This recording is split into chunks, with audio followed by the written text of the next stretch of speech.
we discussed about few things apart from clearly understanding what is living and what is existing. At that time we talked about the listening, breathing, and then the functions of the tongue. Let's look at the listening. Are you all listening to me right now? The answer is no. You would be wondering, no, we are listening. That's what the argument you would put up. But in reality, you are not. I'll prove that right away. What is happening in your mind? When I am talking, now let's say I have been talking for the last few minutes. In your mind, an analysis goes on. And the mind says, yes, what this man is saying is correct. So you agree with me. Or you disagree with me. You can. Now what does that mean? That means the intellect part in you is analyzing whatever I have been saying and then either it is agreeing or disagreeing. Now this is called intellectual hearing. What happens when you agree with me? That means you already know it. So when you know it, then there is no new thing that you are understanding. So it doesn't help you to grow further. When you disagree with me, what happens? You create a wall. You don't want to listen to because you are in disagreement with whatever I am saying. In both the cases, there is no growth in the person who is supposedly listening. This is one type of listening called intellectual hearing. Now, there is another type of hearing, and that is called emotional hearing. You like me, that means your intensity of listening is far greater than when you are hearing a person whom you dislike. So it is the emotional part that plays. Therefore, even there also, it depends upon to the person who is in conversation with you. That means neither of the intellectual or the emotional hearing helps an individual to grow.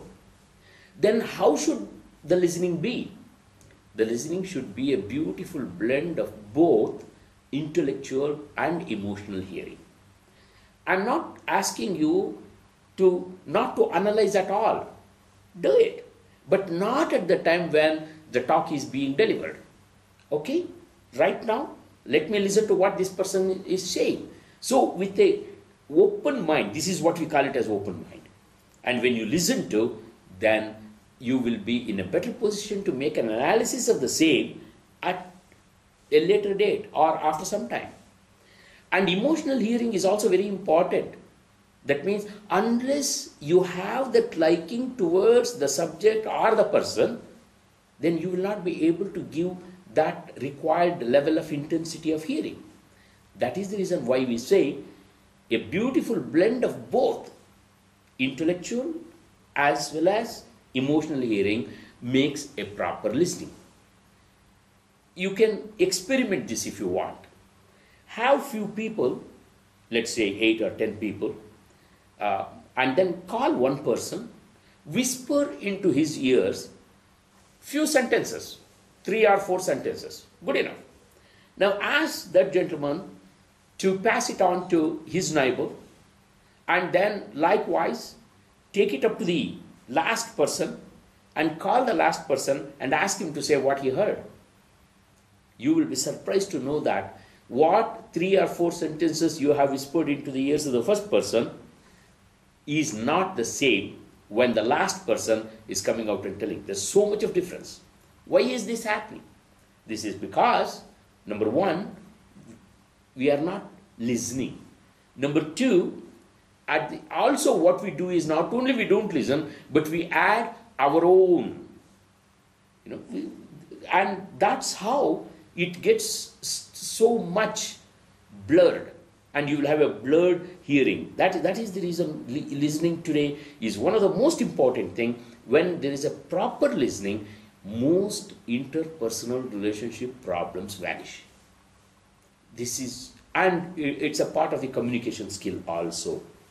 Now just imagine for one moment, if children master this art of listening, they don't have to really struggle hard to face their exams and write. Why? Because if they can really listen to whatever their teacher is teaching in the classroom, that means everything gets registered. Mind is such a wonderful tool. It takes you away in no time, away from where you are.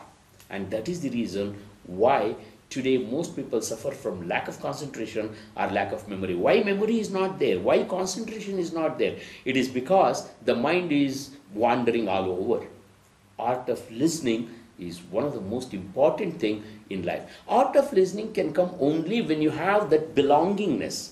That's what I said. Emotionally, when you have that level of intensity more, when you like a person or like a subject, then that belongingness happens. And when the belongingness is there, then listening happens. You can see many examples. When a mother is listening to the child, that belongingness, that emotional attachment is different from when you speak to a stranger, totally a stranger, whom you don't know at all, or a person whom you dislike. Then you are there physically, but the mind is switched off because you don't like that person. Whether you like a person or dislike a person, when it comes to listening, if you can bring the mind to that moment and then listen to that person carefully, then you will listen to as the person wanted to say. This is what we call it as yathavat. That means as it is said, but we don't. That is the reason mastering art of listening is a very, very important thing in one's own life. When we say living is an art, many things constitutes and contributes for a better living. Better living, when I am talking about, it is from the subjective part, not the objective thing. Standard of living, better living, when you look at it from the objective part, that is completely different. But this is subjective. Whatever be the atmosphere outside, but still the atmosphere inside is the one that is very important, and that is why all these things contributes for a better living. That is one of which, as we are discussing right now, is art of listening. Then breathing. Now when we want to have a sort of establishing a control over the mind, I'm hesitating to use that word control. Rather than controlling the mind, it is always better to befriend the mind. The best thing is that can happen through breathing. Breathing is a very, very important thing. Perhaps we'll look at it. We may not be able to demonstrate the actual breathing part right now. Let us see later. But look at the importance of breathing. What the child does, the first act the child does, it is the breathing. Normally everybody thinks the child cries. That is not so.